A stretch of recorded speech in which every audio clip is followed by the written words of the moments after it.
बिस्मिल्लाहिर्रहमानिर्रहीम। अस्सलाम वालेकुम रहमतुल्लाहि व बरकातुहू। आप देख रहे हैं यूट्यूब चैनल और मैं हूँ राना साकिब। सबसे पहले तहरीक लब्बैक पाकिस्तान के अमीर हाफ़िज़ साद हुसैन रिज़वी साहब की जबरी गुमशुदगी को आज 177 दिन का वक़्त गुज़र चुका है। नाज़रीन, आज के इस व्लॉग में 3 अहम ख़बरों पर हम बात करेंगे। सबसे पहली अहम ख़बर, मिर्ज़ा इंजीनियर ने सुल्तान सलाहुद्दीन अय्यूबी पर एक इल्ज़ाम लगाया है कि सुल्तान सलाहुद्दीन अय्यूबी रहमतुल्लाह अलैह को यहूदी फंडिंग करते रहे हैं। इस पर भी तफसील से बात करेंगे।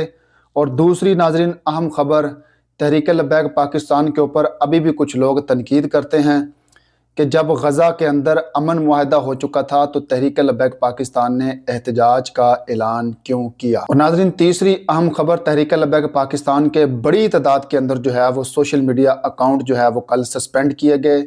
ट्विटर एक्स पर भी, टिकटॉक पर भी और फेसबुक पर भी बहुत बड़ी तादाद के अंदर जो है वो अकाउंट सस्पेंड कर दिए गए।